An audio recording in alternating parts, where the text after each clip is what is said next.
పాడుతా తీయగా పాడిన తర్వాత ఏదో చిన్న అవకాశం వచ్చినట్టు వచ్చి మళ్ళీ తర్వాత గ్యాప్ వచ్చింది కదా, గ్యాప్. అప్పుడు మిమ్మల్ని చాలా మంది మీ ఫ్యామిలీ సైడ్ కావచ్చు, ఫ్రెండ్స్ సైడ్ కొంచెం ఇన్సల్ట్ చేసిన సందర్భాలు జరిగాయి. ఇన్సల్ట్ అంటే ఏంటి ఏమైనా పాడావా అని ఒక ప్రశ్న అడిగారు.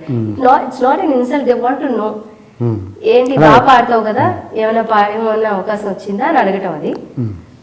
బట్ నాకేంటంటే అదే ఆన్సర్ ఎన్నిసార్లు చెప్తాను, లేదు నేను పాడలేదు అని నాకు కొంచెం ఇదిగా అనిపించేది. But I took it with a pinch of salt. Okay okay. మీరు బిగినింగ్లో ట్రాక్స్ కూడా పాడేవారా సింగర్ కాకముందు?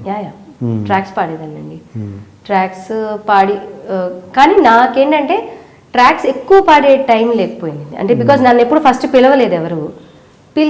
పిలవడం స్టార్ట్ చేసింది చిత్రం తర్వాత కొన్ని పాడినా కూడా అప్పుడు హిట్ అయ్యింది కదా సాంగ్. సో వాయిస్ కొత్తగా ఉంది అని చెప్పి ఎక్కువ ఉంచేసేవారు నా పాటలు పాడించి, ట్రాక్ కింద పిలిచినా పాడించి ఉంచేసేవారు అనమాట.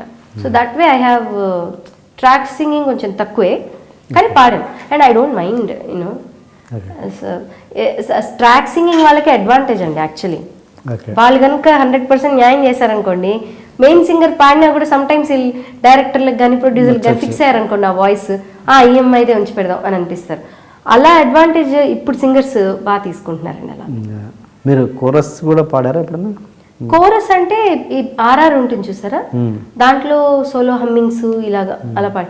కోరస్ నన్ను ఎప్పుడు పాడించలేదండి ఎవరు. అంటే పాడను అని నేను అనలేదు, పాడించలేదు నన్ను అంతే.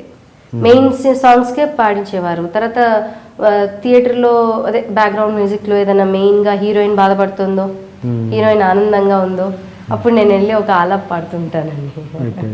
దానికి ఎలా ఉంటుంది పేమెంట్? డే బేసిస్లో ఇస్తారండి. కోరస్కి అయితే day basis 9 to 9 call sheet అంటారు, అలా ఇస్తారు. కోరస్కి అయితే మాకు సాంగ్ పేమెంట్ ఉంటుంది. కోరస్కి ఎంత ఉంటుందండి పేమెంట్ రోజుకి? అదే ఐడియా లేదండి, 5,000 10,000 ఉంటుందేమో. ఓకే, ఒక కాల్ షీట్కి. Hi, you are watching iDream Media. Please subscribe for more videos.